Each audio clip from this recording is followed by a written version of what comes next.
안녕하세요, 건설기술자 여러분. 설담연구소와 함께 널리 이로운 기술자가 되는 여정 힘차게 시작해볼까요? 여러분의 성공적인 커리어를 위해 제가 옆에서 든든하게 지원하겠습니다.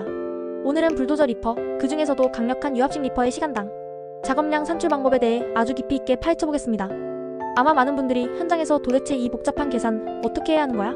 라며 머리를 싸매셨을 텐데요. 이제 제가 여러분의 궁금증을 속 시원하게 깔끔하게 해결해드리겠습니다. 자신있게 따라오세요. 자, 표준 품셈 8-2-2 유압식 리퍼 공식을 한번 펼쳐볼까요? 빽빽하게 적힌 수식들만 보면 벌써부터 현기증이 나고 머리가 지끈거린다고요? 하지만 너무 걱정하지 마세요. 제가 최대한 쉽고 재미있고 무엇보다 명확하게 풀어드릴 테니까요. 공식을 딱 보니 일시간당 파쇄량을 구하는 공식이로군요. 분자와 분모 겉보기엔 복잡해 보이지만 그 속을 들여다보면 아주 간단하고 논리적인 개념이라는 것을 알 수 있습니다. 여기 재미있는 비유를 하나 들어볼까요? 바로 엄마와 아들입니다. 분모는 엄마, 분자는 아들. 튼튼한 불도저에 듬직하게 장착된 리퍼는 마치 엄마와 같습니다. 이 엄마는 단단한 안반을 묵묵히 그리고 꾸준히 깨기 위해 일정한 속도와 거리를 전진, 후진하며 쉴 새 없이 일을 합니다. 즉 분모, 다시 말해 엄마의 역할은 리퍼가 굳건한 안반을 뚫고 지나가는 데 소요되는 시간과 거리를 나타내는 것이죠. 그렇다면 우리의 귀여운 아들은 뭘 할까요? 엄마가 힘들게 뚫어놓은 자리를 잽싸게 긁어 암을 잘게 파쇄하는 아주 중요한 역할을 수행합니다. 따라서 분자인 아들은 엄마가 그토록 고생해서 뚫어놓은 안반을 얼마나 잘게 부쉈는지, 즉 파쇄량을 나타내는 것이라고 생각하면 됩니다.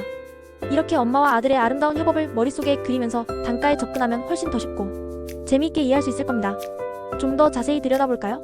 분자인 아들, 즉 60분이라는 시간 동안 리핑한 단면적의 거리를 곱하면 최종적으로 파쇄된 물량이 나오겠죠.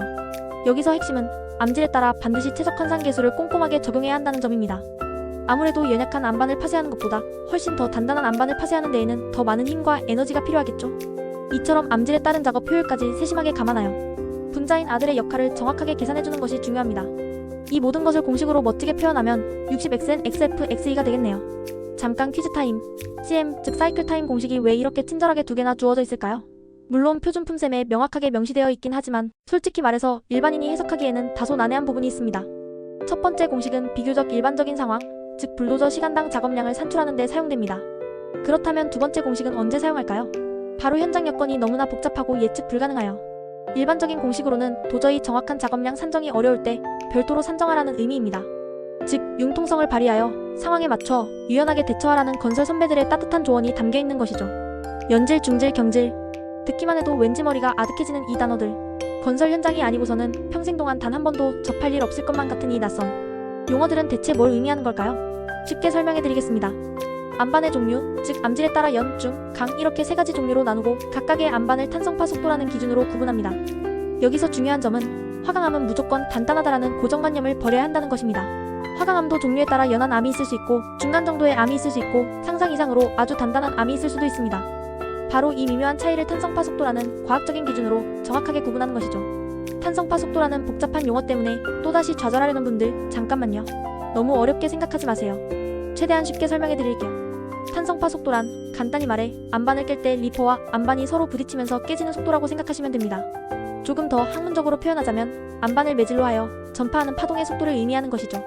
리퍼 발톱수에 따라서도 작업 방식이 확연하게 달라진다는 사실 알고 계셨나요? 일반적으로 발톱수가 많을수록 비교적 약한 안반에 그리고 발톱이 단 하나인 리퍼는 아주 강한 안반에 주로 사용됩니다. 이제 여러분은 탄성파 속도라는 객관적인 기준을 바탕으로 암 종류에 따라 연질, 중질, 경질의 작업 효율을 정확하게 판단하고 이를 실제 작업량 산정에 적용할 수 있습니다.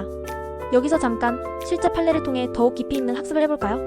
불도저 리퍼 작업량 산정과 관련된 직접적인 최신 판례를 지금 당장 찾기는 어렵겠지만 공사기간 연장이나 계약 금액 조정과 관련된 판례들을 주의 깊게 살펴보면 작업량 산정의 적절성을 충분히 검토할 수 있습니다.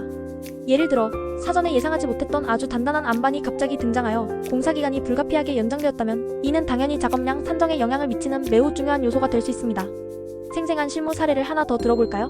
실제 현장에서 리퍼 작업을 진행할 때 안반의 종류를 제대로 파악하지 못하고 섣불리 작업을 시작했다가 작업 효율이 눈에 띄게 떨어지는 안타까운 상황이 종종 발생합니다.